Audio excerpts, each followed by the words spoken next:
बात एक बार फिर से तलाक सलासा बिल की कर लेते हैं, जिस की मुखालिफत कांग्रेस ने की है और जो एतराजात जताए गए थे उसको लेकर वोटिंग भी हो रही है। और इस हवाले से बातचीत करेंगे, हमारे साथ हमारे नुमाइंदे खुर्रम शहजाद दिल्ली से जुड़ रहे हैं। खुर्रम शहजाद, जो पहले ही इम्कान जाहिर किया जा रहा था कि तस्वीरें जो हैं वो वैसे ही रहने वाली हैं जो 16वीं लोकसभा की तस्वीरें हमने देखी थी तलाक सलासा बिल को लेकर, और इस वक्त क्या कुछ पार्लियामेंट में चल रहा है, आप बताएं।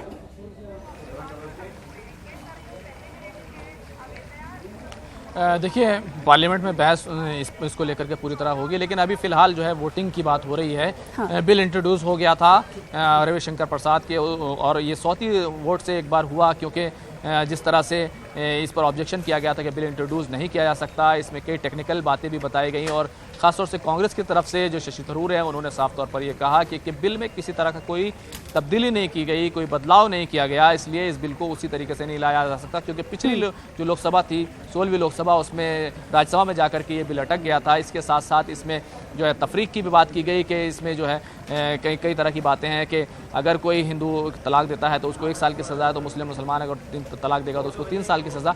तो इस तरह की बात है। हालांकि हुकूमत की तरफ से भी दलील दी गई कि ये ख़वातीन के लिए इंसाफ के लिए है, और 500 से ज़्यादा जो है तलाक के वाक़यात सुप्रीम कोर्ट का ऑर्डर आने के बाद हो चुके हैं, इसलिए सरकार ये बिल लेकर आ रही है। लेकिन सबसे अहम बात यह जो तस्वीरें हैं उसमें कोई तब्दीली नहीं आई है, क्योंकि सीधी बात यह है कि अपोजिशन का साफ तौर पर कहना है कि सेलेक्ट कमेटी को भेजा जाए, जहां पर इस पर बातचीत हो, मज़ीद गुफ्तगू हो और इसको और बेहतर तरीके से बनाया जाए।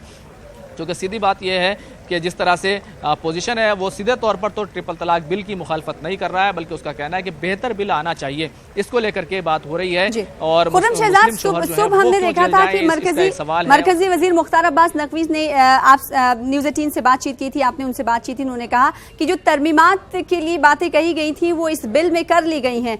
फिर उसके बाद शशि थरूर की जानिब से कहा जा रहा है कि जो तरमीमात कही गई थी, जो मुतालबा किया गया था, कोई तरमीमात बिल में देखने को नहीं मिल रही है। आखिर बिल में है क्या?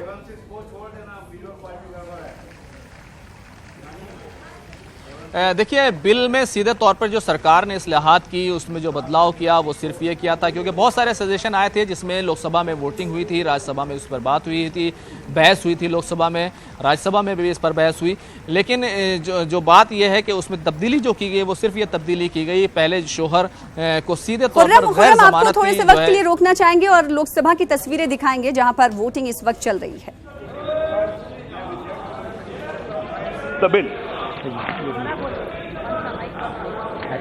Sir, I introduce the bill, sir. Item number 6. Sir, I beg to lay on the table of the House an explanatory statement showing reasons for immediate legislation by promulgation of the Muslim Women Protection of Rights open. Marriage, second ordinance 2019. Item number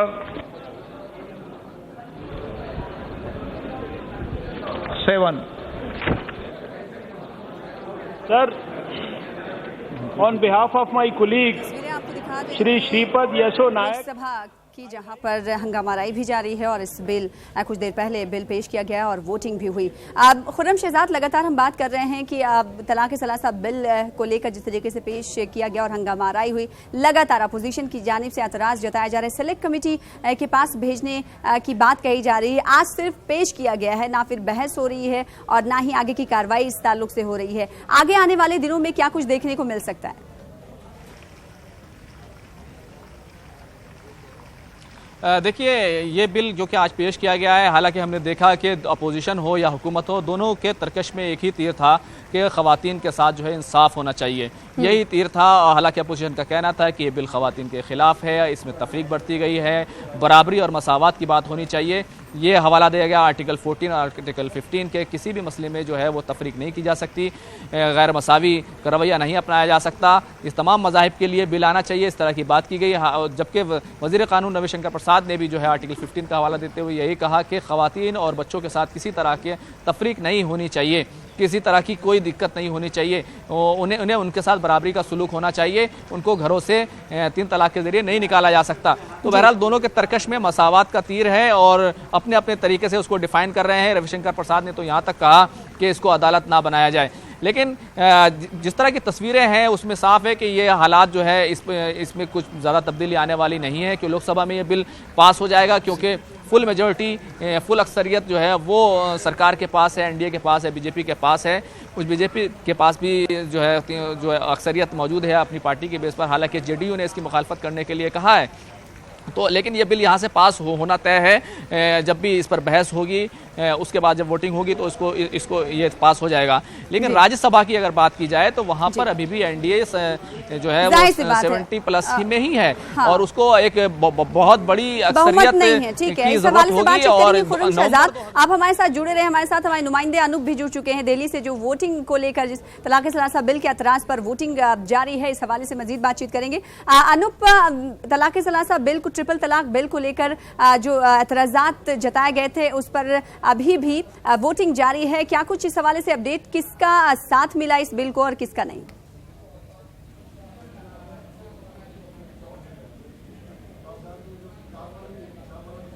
Anoop, आपको हमारी आवाज मिल पा रही है?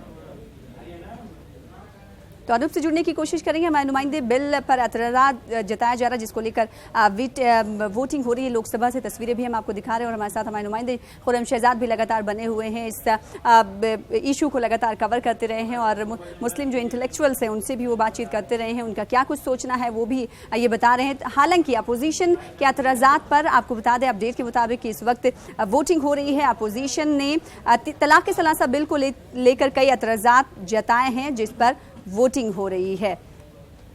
खुर्रम के पास एक बार फिर से रुख करते हैं और अन्य से जुड़ने की कोशिश करेंगे। खुर्रम, जिस तरीके से अपोजिशन लगातार एतराज जता रही है और आज भी यही तस्वीरें देखने को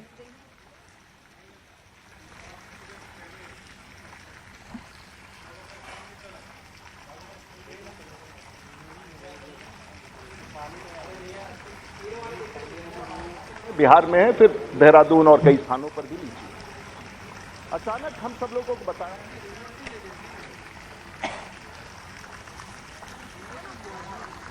क्या है, ये डॉक्टर बताएंगे, जो रिसर्चर हैं वो बताएंगे, जो साइंटिस्ट हैं वो बताएंगे।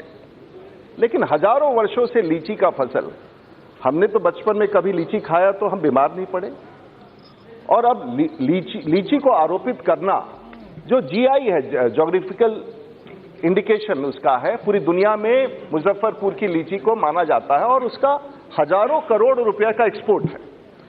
भारत के बाद अगर लीची कहीं सबसे ज्यादा अगर संख्या में होता है तो चाइना में। अचानक हजारों करोड़ का लीची पूरे भारतवर्ष में जो एक्सपोर्ट हो रहा था वो बंदरगाहों पर रखा हुआ है।